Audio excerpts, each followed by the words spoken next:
बुलंदशहर में हर तरह की हस्तियां मौजूद हैं, लेकिन आज हम ले चलते हैं आपको खानपुर कस्बे के पास एक छोटे से गांव में एक राजपूतों का नौनिहाल हमारे डिस्ट्रिक्ट का। जानना चाहेंगे कि उन्होंने कितनी मुशक्क़तों से या कितनी मेहनत से ये किस मुकाम पर किस तरीके से पहुँचे हैं। क्या नाम है आपका? सर मेरा नाम है डी.के. ठाकुर। तो क्या नाम है आपके गांव का? मेरे गांव का नाम है रहमतपुर ओगना। रहमतपुर ओगना, ये एक ऐसा नाम है जो डिस्ट्रिक्ट बुलंदशहर के अंदर आज एक सितारे की तरह जगमगा रहा है। कुछ और बताएं, किस तरीके से आपने शुरुआत की? जब मैं छोटा था तो गांव में एक हमारा आमों का बाग है, बगीचा। तो मैं अपने गांव में बच्चों को इकट्ठा करके मोबाइल से उनकी पहले वीडियो बनाता था। तो शुरुआत वहां से करी, फिर उसके बाद में मैंने WWE की डबिंग स्टार्ट करी और फिर धीरे धीरे डबिंग करने के बाद में जब मैं थोड़ा थोड़ा पॉपुलर होने लगा तो फिर मैंने गाने बनाने शुरू किया। शायद वो जो आपने करी थी कुछ कॉमेडी वगैरह भी उसके अंदर वो था जी, तो उसको थोड़ा वो अनुभव बताया उस तरह के। ऐसा था कि WWE जो एक फाइट की वीडियो होती थी अंग्रेजों की, और वो फाइट की वीडियो मैं अपनी लैंग्वेज में उसको डब करता था। तो मेरा एक डायलॉग बहुत ज़्यादा फेमस हुआ था, ए मौज आ गई आज तो साड़ा बावक पौवा मिल गो तकिया के नीचे धरा। ये एक डायलॉग मेरा बहुत ज़्यादा वायरल हुआ था। उस वीडियो का नाम था एल्बम का कि जिम की लड़ाई, उसमें डायलॉग था जिम कर रहे हैं काहे तड़ रहे हैं। तो ये बहुत सारे डायलॉग थे जो मेरे WWE की डबिंग के जरिए वायरल हुए थे। यूँ तो हिंदुस्तान में राजपूतों का हमेशा नाम रोशन रहा है। ये अच्छा, कुछ कड़ियाँ और बताएं, किस तरीके से एक ही सीढ़ी आपने पार करी और किस तरीके से गांव वालों का क्या सपोर्ट रहा उसमें? गांव का हमेशा सपोर्ट रहा है और मेरा गांव आज भी मुझे बहुत ज़्यादा सपोर्ट करता है। मैं बचपन से ही फरीदाबाद में रहा हूँ। मैं तीसरी क्लास तक गांव में पढ़ा था मैं। उसके बाद फरीदाबाद चले गए वर्ष 2005 में। उसके बाद में 2005 से 2020 तक मैं फरीदाबाद में ही रहा हूँ 15 साल। और 15 साल में मैंने फरीदाबाद में ही गाने बनाने शुरू करे थे। जब मैं स्कूल की छुट्टियों में गांव में आता था, अपने बाग में घूमने जाता था, तो वहाँ पर मैं वीडियो बनाता था अपने गांव के बच्चों के साथ में। और अभी वापस अपने गांव आ गया क्योंकि गांव छूटता नहीं है, क्योंकि जो मिट्टी होती है वो मिट्टी कहीं भी हो आपको अपनी तरफ खींचती है। दूसरी चीज़ ये है कि सर काफ़ी ज़्यादा देखो, कोई भी आदमी किसी चीज़ की शुरुआत करता है तो उसको मुसीबतों का सामना करना पड़ता है। मैंने भी वही चीज़ करी है कि जब शुरुआत करी तो किसी का कोई सपोर्ट नहीं था, किसी ने कोई सपोर्ट नहीं करा। फैमिली भी ये कहती थी कि भाई या तो पढ़ो या कोई जॉब करो, इस लाइन में कुछ नहीं रखा। लेकिन मेरा ये था कि यार मैंने कुछ बड़ा करना है, अपना परिवार का नाम करना है, माँ बाप का नाम करना है, अपने गांव का नाम करना है, जिले का नाम करना है, अपने समाज का नाम करना है, देश का नाम करना है। और आज सर जो छोटी उम्र में सपना देखा तो वो पूरा हो रहा है। आज मेरे गानों को अफगानिस्तान से आप यूट्यूब पे सर्च करो, डी.के. ठाकुर अफगानिस्तान, डी.के. ठाकुर पाकिस्तान, वहाँ से मेरी वीडियो पर रिएक्शन आते हैं लोग, वहाँ से मेरे गानों पर वीडियो बनाते हैं और यूट्यूब पर डालते हैं वहाँ के यूट्यूबर। तो खुशी होती है कि आज सब साथ में है। लेकिन जब शुरुआत करी तो बहुत सारी प्रॉब्लम सामने आई, क्योंकि उस टाइम पे किसी का कोई सपोर्ट नहीं था, ना पैसे की सपोर्ट, ना फैमिली सपोर्ट, ना कोई बैकग्राउंड में सपोर्ट। जैसे कि आज डी.के. ठाकुर आज एक ब्रांड के रूप में हमारे जिला बुलंदशहर से उभरे हैं। आप यूट्यूब हो चाहे फेसबुक हो, जहाँ भी सर्च करेंगे आपके सामने आएगा। तो डी.के.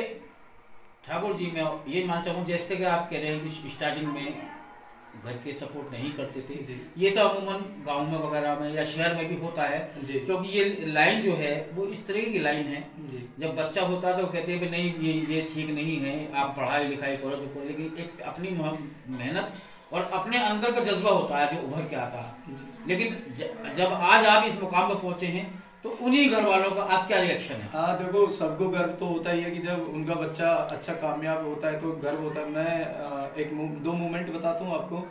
ये मेरे पीछे सबसे पहले अखबार की कटिंग आई थी दैनिक जागरण में, पहली बार मेरे बारे में इतना बड़ा छपा फरीदाबाद में। उस टाइम पे मेरे 24,000 सब्सक्राइबर थे।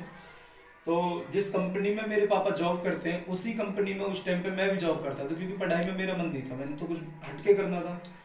तो जब ये अखबार आया तो अखबार जो गार्ड होते हैं वहाँ पे, जो कंपनी के गार्ड थे गेट पे, उन्होंने अखबार पढ़ा, फोटो देखा, उन्होंने पापा से बोला कि यार ये तेरा लड़का है ना?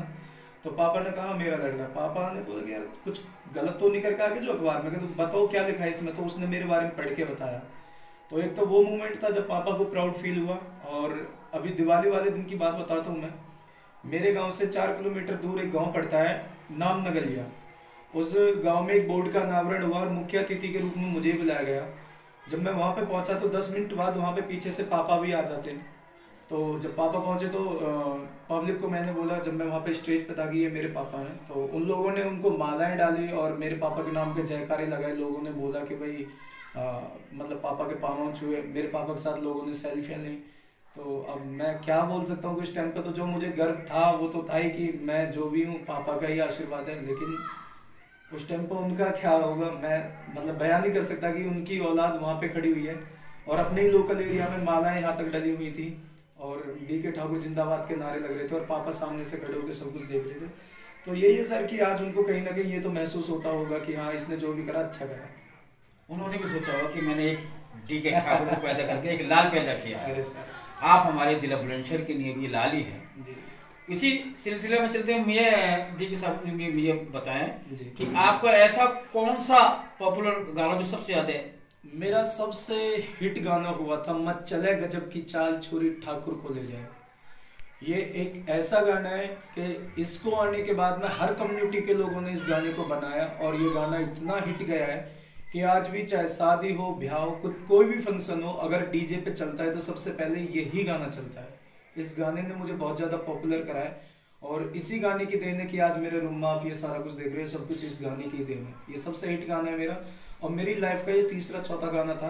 पहले गाने चले मिलियनों में वो गाने भी, बट इस गाने ने एक कह सकता हूँ कि एक इतिहास रचा कि उत्तर प्रदेश से सबसे पहला राजपूत सिंगर मैं निकल का है इस गाने के जरिए। और ये बात मेरे लिए और मेरे समाज के लिए बहुत गर्वित करने वाली बात है। ये हमारे भी गर्व की बात है, ऐसी बात नहीं है। तुमने जो मेहनत की है आज ये उसी का फल है। जी। अच्छा, जब आप पहली बार एक पॉपुलर होकर जब गांव में आए जी। तो मम्मी का क्या रिएक्शन थे? मम्मी का तो वही कि मतलब क्या पागल है, पता नहीं क्या करता डोलता है और कहाँ पे घूमता रहता है, इसका कोई पता ही नहीं है, कब आता है कब जाता है क्या करता है कोई पता ही नहीं है। लेकिन अब ये है कि मम्मी भी जब देखती है इस रूम में आती हैं, देखती हैं कि हाँ जो भी कर रहा है अच्छा कर रहा है, लोग मिलने आते हैं, सेल्फियाँ मम्मी के सामने खिंचवाते हैं, मम्मी के साथ भी लोग सेल्फियाँ खिंचवाते हैं कि भाई डी.के. ठाकुर की मम्मी है। रिश्तेदारियों में जाते हैं, रिश्तेदार भी आते हैं, वो भी कहते हैं कि भाई इसने तो नाम रोशन कर दिया। भाई गांव में जब लोग मिलने आते हैं गांव वाले भी यही कहते हैं भाई आपके लड़के ने नाम रोशन कर दिया, तो उनको भी अच्छा फील होता है। और अब यही बोलूंगा कि उनका तो सभी का, मेरे पूरे परिवार का, सबका अब तो आशीर्वाद है मेरे साथ। तो डी.के. ठाकुर थोड़ा दोस्तों के बारे में बताएं। देखो सर, दोस्त तो क्या बताऊं मैं, जब मैं छोटा था, जैसा कि डी.के. ठाकुर ने बताया कि जब मैं छोटा था और ज़्यादा मैं पढ़ा लिखा नहीं हूँ, मैंने 10वीं क्लास तक पास की है, तो आप अपने दोस्तों के बारे में कुछ बता रहे थे थोड़ा सा। हाँ सर, जब मैं 10वीं तक था तो 10वीं के दोस्त स्कूल में ही, जब स्कूल खत्म हुआ स्कूल से घर आ गए तो वो दोस्त वहीं पे पिछड़ गए। फिर मैंने जॉब शुरू करी, जॉब करते टाइम में जो दोस्त बने वो जॉब छूटने के बाद वो वहाँ पे छूट गए। फिर शुरुआत होती है मेरे गानों की, मेरे वीडियोस की, यूट्यूब कैरियर शुरू होता है। तो उस टाइम पे सर कोई दोस्त नहीं, कोई नहीं, मैं अकेला ही लड़ा, गिरा, उठा, भागा, दौड़ा, अकेला ही। लेकिन इतना है सर कि फिर भी हर कदम पे कहीं ना कहीं ये पब्लिक का सपोर्ट है कि दोस्त के रूप में, कोई भाई के रूप में, कोई किसी रूप में मेरे साथ आए। और आज जो ये ऑडियंस है ये मेरे दोस्त है। और दूसरी बात मैं बताऊँ सर कि एक गोविंद राणा मेरा रिश्तेदार है मेरठ से, मेरा यूट्यूब चैनल उसने क्रिएट करा, वो मेरे लिए दोस्त से भी बढ़ गया। मेरे बड़े भैया संजय सिंह, और उन्होंने 24,000 जब मेरे सब्सक्राइबर थे, अब से 4 साल पहले उन्होंने वो आईडी पासवर्ड अपने अंडर में लिया, मेरे चैनल को हैंडल करा और आज भी वो हैंडल कर रहे हैं। मैं उनको भी मैं दोस्त नहीं कह सकता, वो भी मेरे लिए बहुत कुछ है।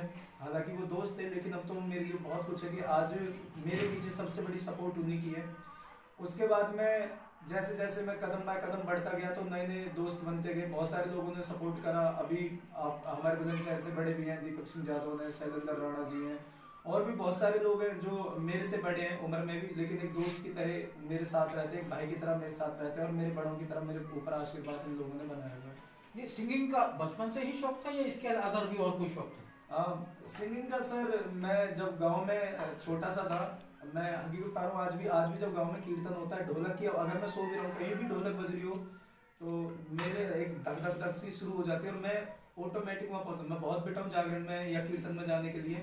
तो जब गांव में लोग गाते थे कीर्तन में तो मुझे शौक था उनके साथ साथ गाने का, और धीरे धीरे धीरे धीरे ये शौक आज लोगों के बीच में है। तो आज आप इस मुकाम पर हैं, तो आप किसको ये श्रेय पूरा देना चाहेंगे?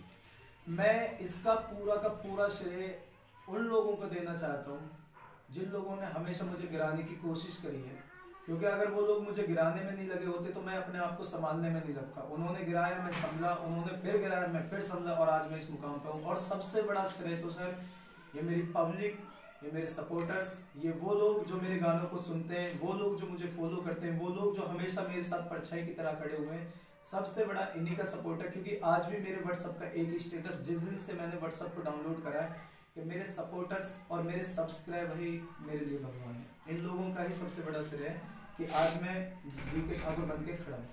अच्छा DK ठाकुर, बार बार आपको खुशियों का माहौल भी मिला होगा, जैसे जैसे आप बड़े होंगे हर बार खुशी मिली होगी, लेकिन कभी ऐसा भी कोई लम्हा आया है कि जो दिल को बहुत ठेस लगी हो? सर वो इस वक्त आपको सारे दर्शक देख रहे हैं, वो चाहते हैं कि आपकी हर वो बात उनको शेयर हो जिस तरीके से वो हर चीज़ के अंदर आपको देखते हैं। देखिए सर, मैं बताऊं कि जब आदमी अकेला होता है और अकेला लड़ रहा होता है तो मुसीबतें बहुत सारी आती हैं, कहीं ना कहीं दिल रोता है, दर्द भी होता है। 2018 में मेरे साथ एक ऐसा ही वाकया हुआ कि एक हमारा प्रोग्राम था, हमारे चोले चौकी पड़ता है बुलंदशहर में, उधर की तरफ। वहाँ पे एक मेरी वीडियो वायरल हुई जिसके साथ मेरी दूसरी कम्युनिटियों के साथ कंट्रोवर्सी क्रिएट हो गई। मेरे चैनल को अनसब्सक्राइब कर दिया गया। मुझे मेरी कम्युनिटी के लोग भी गालियाँ दे रहे थे, अदर कम्युनिटी के लोग भी गाली दे रहे थे, और मुझे समझ नहीं आ रहा था कि मैं क्या करूँ क्या ना करूँ। अगर नंबर ऑन करूँ तो गालियाँ, फेसबुक व्हाट्सअप ऑन करूँ तो गालियाँ। तो सर मैं यही कहूँगा कि देखो, इंसान हालात की वजह से मजबूर होता है, बाकी जानबूझ के कोई गलती नहीं करता। तो लोग आज भी उस चीज़ को लेके ताना मारते हैं। मैं इतना जानता हूँ कि मैंने समाज के लिए, अपने समाज के लिए मैंने बचपन खो दिया। मेरे माँ बाप कहीं रहते हैं, मैं कहीं रहता हूँ। मैं अपने परिवार को छोड़ के 2-2, 3-3 महीने घर से बाहर रहता हूँ। आज भी मैं 4 दिन में वापस अपने घर आया हूँ। कल गाँव में रहूँगा, परसों फिर चला जाऊँगा 1 हफ्ते के लिए बाहर। तो सर यही है कि मैंने अपना नाम बनाने के लिए बहुत कुछ खोया है। मैंने रिश्तों को खोया है, मैंने नींद को खोया, मैंने भूख खोई है, मैंने माँ बाप को कहीं छोड़ रखा है, परिवार कहीं रहता है, मेरी कोई टीम नहीं है, मेरे साथ कोई रहता भी नहीं है, मैं अकेला ही हूँ। जहाँ भी जाता हूँ लोग वहाँ जुड़ जाते हैं, लेकिन अपने घर से जब मैं इस कमरे से उठ के चलता हूँ तो मैं अकेला ही चलता हूँ, और जब वापस इस कमरे में घुसता हूँ तो अकेला ही घुसता हूँ। और इससे बड़ा मेरे लिए कोई दर्द क्या होगा कि एक आदमी इतना नाम लेके भी डोल रहा है। डर भी लगता है सर घर से बाहर निकलने में।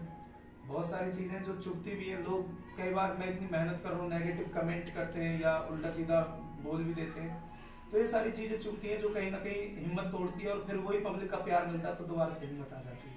अच्छा देखिए, जैसे आप आज इसमें हैं और भी लोग बहुत से इसमें तैयारी कर रहे होंगे या जी जी, उनके लिए आपको क्या कहना है? मैं यही कहूँगा कि भाई हिम्मत मत हारना। बहुत सारे लोग गिराने की कोशिश करेंगे, मुझे भी बहुत सारे लोगों ने गिराने की कोशिश करी, आज भी लोग मुझे टारगेट करते हैं। हिम्मत मत हारना, लड़ना है, और विश्वास करो, इतना करना कि टूटे तो दुख ना हो, क्योंकि अपने ही सबसे पहले धोखा देते, इस बात को याद रखना। मैं सारी चीज़ों से, सारी परिस्थितियों से गुजरा हूँ, और अगर आपने कुछ करना है तो उसके लिए मेहनत करो, तपस्या करो, ये सब कुछ छोड़ना पड़ेगा उस लक्ष्य को पाने के लिए जो लक्ष्य आपने सोचा है। और मैं लिख के दे सकता हूँ कि अगर आप मेहनत करोगे, अपने लक्ष्य से भटकोगे नहीं, तो आप कामयाब जरूर होगे। जैसे कि यार आपके सामने लेकिन मैं पूरी अपनी लाइफ आपके सामने रखी है, जो मेहनत कर रहे हैं वो मेहनत करते रहें, हिम्मत ना तोड़ें, क्योंकि एक हिम्मत ही होती है कि जो आगे आला मुकाम पर पहुंचाती है। और आपके सामने जिंदा मिसाल है DK ठाकुर। DK ठाकुर, आपका शिवा न्यूज़ में स्वागत है। ये कहना तो मुझे पहले ही चाहिए था, लेकिन आपके एक जज्बा था एक आप बात करने का, इसलिए। देखिए, मैं सबसे पहले तो सर आपका और आपके सेवा न्यूज़ का धन्यवाद करता हूँ, आपकी ऑडियंस का भी धन्यवाद करता हूँ, और जो लोग देख रहे हैं मैं उन लोगों से भी यही कहूँगा कि आप लोग भी सेवा न्यूज़ को भी सपोर्ट करें। इन लोगों का ही आशीर्वाद और सपोर्ट होता है कि मीडिया की पावर सबसे बड़ी पावर होती है। ये वो बात है थी जो आप लोगों ने अभी इस न्यूज़ में या इस इंटरव्यू में सुनी, जो मेरी पर्सनल लाइफ से जुड़ी हुई थी और सेवा न्यूज़ के जरिए आप लोगों तक पहुँची थी। तो सर सबसे पहले तो मैं आपका धन्यवाद करता हूँ। मैं शिवा न्यूज़ से मोहम्मद असलम खान।